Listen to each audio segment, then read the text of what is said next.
Zenius. Alex dan Lexa masih tetap fokus tanpa peduli dengan hal lainnya. CCTV kantin sudah mereka retas, jadi penjaga hanya bisa melihat hal biasa dalam gambar. Arya yang berada di belakang keduanya sampai terbengong-bengong melihat apa yang dilakukan si kembar. Bagaimana tidak, keduanya bermain dengan lincah di iPad-nya, bukan bermain game seperti anak pada umumnya, melainkan ini lebih menakjubkan daripada duduk di layar komputer mengerjakan pekerjaan yang tidak selesai-selesai. Anak-anak ini sangat jenius, dalam waktu hitungan detik, 2 perusahaan langsung gulung tikar. Bagaimana mereka bisa lebih mengerikan dari bos? Hai, sepertinya di masa depan mereka akan memiliki kerajaan bisnis sendiri dan menguasai semua pasar bahkan bisnis di seluruh dunia. Batin Arya bergidik ngeri. Dan pastinya jika aku mempunyai seorang anak, entah itu laki-laki maupun perempuan, mereka akan terikat dengan kedua anak ini sepertiku, karena seumur hidup aku sudah berjanji. Meski sendu, namun Arya bangga jika suatu saat itu terjadi, karena kedua anak ini akan menjadi orang besar dan orang yang sangat disegani dalam dunia bisnis. Si kembar masih asik dengan dunianya. Arya yang sudah tidak tahan ingin berbicara akhirnya mengeluarkan suaranya. Ingat, jangan terlalu gegabah. Pelannya di telinga keduanya, kepala Arya berada di tengah-tengah keduanya persis mensejajarkan dengan si kembar. Keduanya menoleh heran, bukannya Om Arya sudah pergi, tapi sepertinya Om Arya juga penasaran. Om belum pergi, tanya Alexa kembali melihat layar iPad-nya, begitupun Alex yang diam saja. Hanya tangannya yang sedang berselancar ke sana kemari sangat lincah. Kalian pikir Om akan meninggalkan kekacauan di sini? Arya kembali berjalan dan duduk di depan keduanya. Bisa digantung Om sama Dedi dingin kalian? Batin Arya. Hehe, maaf Om. Lexa tersenyum memperlihatkan gigi putihnya. Makanan dan cemilan berserakan di depan keduanya. Bahkan bungkusnya pun terceceran di lantai membuat Arya mendengus kesal. Baru beberapa menit yang lalu keduanya membuat kekacauan dan kali ini lebih banyak dari yang tadi. Apa kalian belum selesai? Ayo kita kembali sebelum Dedi dingin kalian itu khawatir karena terlalu lama. Ucap Arya sembari memungut sampah bungkus cemilan. Benar-benar meski dengan kesal Arya tetap memungut. Benar Om, masih ada satu lagi setelah selesai kita kembali. Kak tolong dipercepat. Alex hanya mengangguk sedari tadi. Dia diam saja karena malas untuk mengeluarkan suara berharganya. Om hati-hati saat berbicara apalagi tentang Dedi. Kalau nanti orangnya mendengar Om bisa dikirim ke kutub utara loh. Goda Alexa, dia sudah selesai dan memasukkan iPad ke dalam tas khusus. Begitupun Alex juga memasukkannya ke dalam tas khusus. Arya hanya berdeham, si kembar beranjak dari tempat duduk dan berjalan mendahului Arya yang masih membereskan meja. Hai, tidak bos, tidak anak, semua sama saja. Batin Arya melempar salah satu bungkus ke sembarang arah hingga seorang tukang bersih-bersih pun jadi sasaran. Kamu, bersihkan kekacauan ini, perintah Arya begitu berlalu mengikuti si kembar yang sudah terlebih dahulu berjalan. Breaking news, hari ini adalah hari terburuk bagi 5 perusahaan yang tiba-tiba mengalami kebangkrutan tanpa sebab, bahkan CEO mereka tidak mengetahui apa yang terjadi sebenarnya. Namun beredar kabar bahwa kelima perusahaan itu sudah banyak melakukan kecurangan dan juga korupsi, serta sering mengambil keuntungan yang berlebihan. Sampai saat berita ini diturunkan, berbagai pihak masih belum mendapatkan konfirmasi dari pemilik perusahaan-perusahaan tersebut. Demikian informasi yang dapat kami sampaikan, terima kasih. Hani, apa perusahaanmu juga akan bangkrut seperti mereka? Tanya pria polos masih setia menonton berita di layar TV. Hah? Alexa mengerjapkan matanya pelan mendengar ucapan pria, istrinya membuat darahnya membeku seketika. Perusahaanmu tidak melakukan seperti mereka kan, Hani? Kenapa diam saja? Apa berita itu benar? Tanya pria bertubi-tubi membuat Alexa bingung harus menjawab apa.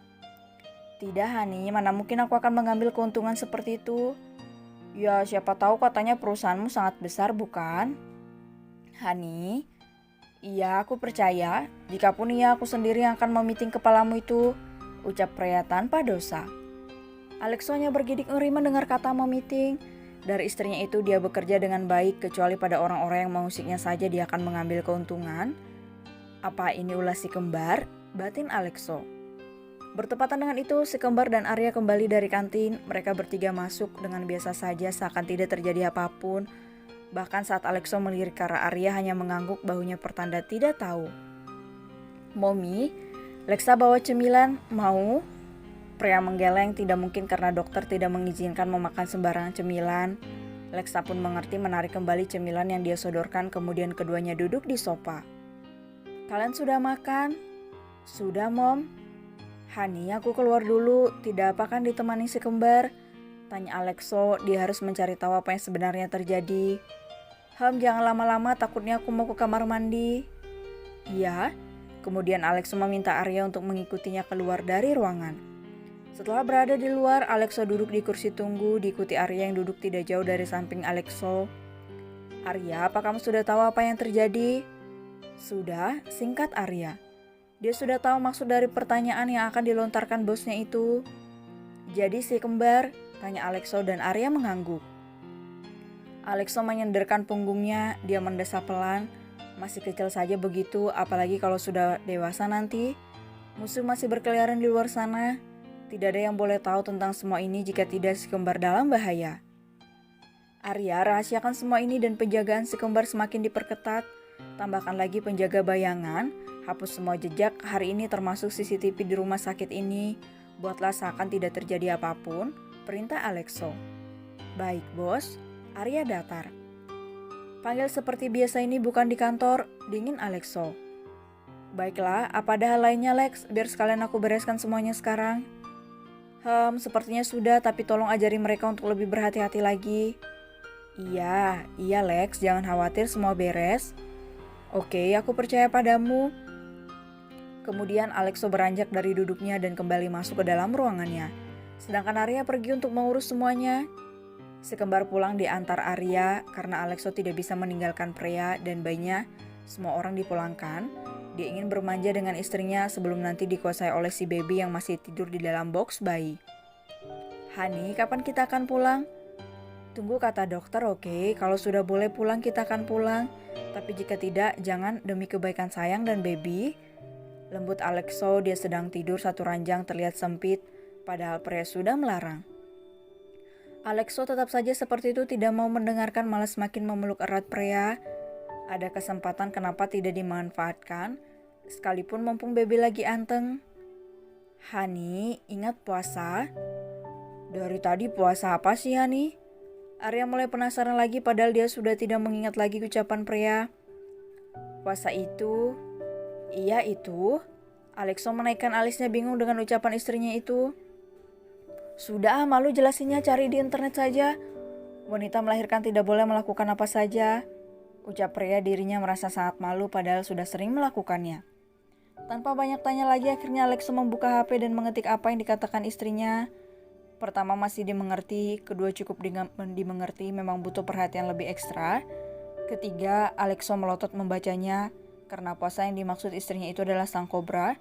Tidak bisa kembali pulang ke kandang dikarenakan banjir bandang ambigu yang menggelikan, bukan? Hais, itu tidak bisa, ini masih bisa kan Hani?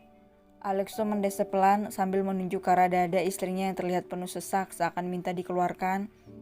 Alexo meletakkan HP-nya di atas meja dekat dengan ranjang pasien. Kemudian dirinya kembali memeluk Freya, meletakkan kepalanya di antara dua kehangatan mencoba meredam panas di bawah sana. Beberapa saat kemudian napas keduanya teratur, pertanda mereka sudah memasuki alam mimpi. Mimpi yang indah hingga Alexo tersenyum tipis dalam tidurnya tanpa melepas pelukannya.